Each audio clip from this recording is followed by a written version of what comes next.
Vaping may tend to damage the lungs, especially the small airways.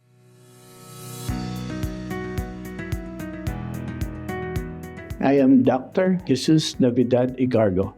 I'm a graduate of St. Louis University College of Medicine, Baguio City.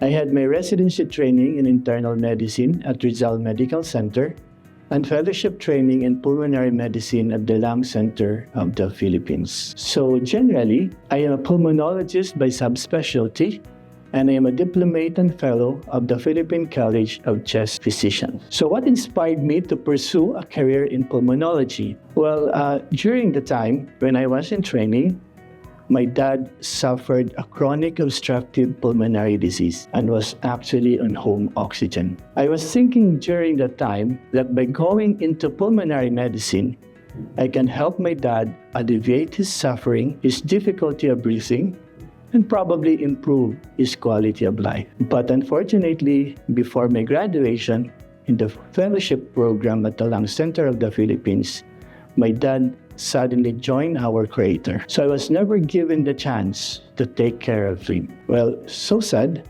but life must go on. So as a pulmonologist, I would see a lot of patients with respiratory problems, majority of which are infectious in nature, such as pneumonias, tuberculosis, and bronchiectasis with secondary infection. Some patients would suffer from obstructive lung diseases, including bronchial asthma, emphysema, and chronic bronchitis. So majority of patients who suffer from what we term as chronic obstructive pulmonary disease are active smokers. Now the question is, would the passive smokers or the one who are exposed to secondhand smoke be at risk for the development of pulmonary diseases, particularly obstructive lung diseases? Well, in general, it doesn't mean just because you aren't the person smoking, you're safe from the harm of tobacco products. Because according to statistics,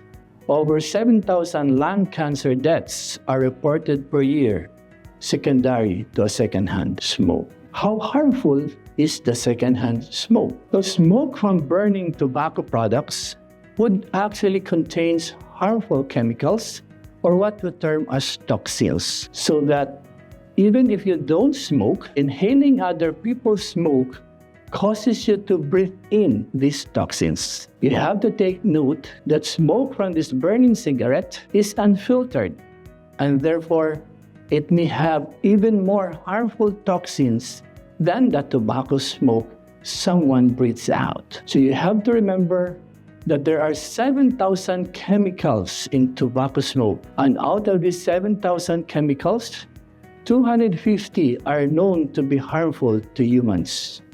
And of these 250, 69 are known to cause cancer, or what we term as carcinogens. How about children? Those children exposed to secondhand smoke. Well, children are also at increased risk of health hazards due to secondhand smoke. These children may be more likely to experience the following symptoms: frequent coughing, sneezing, shortness of breath, other problems in respiration.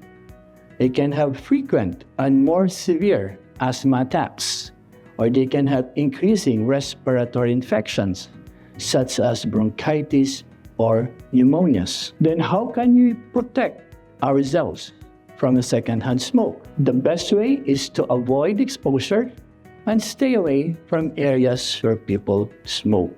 So how about vaping? You know, vaping is more popular nowadays, no? Especially to the newer generation or the younger generation. Vaping actually is similar to cigarette smoking. Vaping is what we term as the use of e-cigarette, which produces an aerosol by heating a liquid that usually would contains the nicotine and other flavorings and chemicals that would help make this aerosol. This aerosol that is inhaled into the lungs during the vaping process would tend to coat the lungs and this would cause potentially harmful effects on your lungs. Again, statistics would show that 1 in 5 Filipino students aged 13 to 15 years would tend to use the e-cigarette. How would vaping affect your lungs?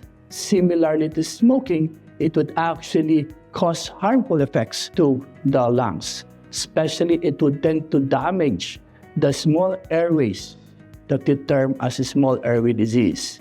One of the most effects of your e-cigarette is the development of your bronchiolitis obliterans, or what we term as your popcorn lung, which is a condition that would result from the damage of the small airways in the lungs. One of the harmful substances present in the e-cigarette is what we term as your diacetyl, which is used to flavor this liquid to enhance the taste. And inhaling this substance would cause inflammation and would lead to permanent scarring in the smallest branches of the airways or the small airways of the lungs. So what are the risks of vaping? Well, people who would tend to have produced this vaping process may be at risk of harm from the following substances. One would be from the nicotine itself, okay? Other from the dangerous effect of the chemicals such as the diacetyl, the cancer-causing chemicals, the presence of the heavy metals, and of course, the volatile organic compounds present on this substance. This vaping would actually cause your lung injuries. This vaping would cause what we term as the small airway disease or the product use associated lung injury, which is a new phenomenon that would occur as a result of this vaping. So most cases would occur due to the products that would contain this tetrahydrocannabinol, which comes from the cannabis. So what would be the long-term effect now of vaping? People using e-cigarettes had a higher risk of respiratory diseases than people compared to those who don't smoke, because vaping would tend to damage the lungs, especially the small airways. Vaping would tend to release the free radicals, which would tend to promote the cancer development into the body. It would tend to weaken the immune system of an individual. Of course, it would tend to delay the brain development of our children. Now, behind this white coat, of course, beyond taking care of my patients, I also take care of 10 dogs. I had small dogs and 2 large breed dogs. I usually play with the small ones because the large one, mahirap siya. But they are so cute so that I play with them every day. I run with them, they run after me. So to speak, we are both happy during playtime. So even for just a short period of time, I would feel energized playing with them, and probably it would tend to start my days right. My day actually starts and ends with them. Sometimes it's tiring.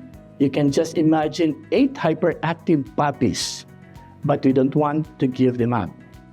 So I enjoy taking care of them as I enjoy taking care of my patients. The compassion and care I am showing to my patients is the same compassion and care I am showing to my fur families. Again, this is Dr. Jesus Navidad Egargo, and you may visit me at Sacred Heart Hospital of Malolos.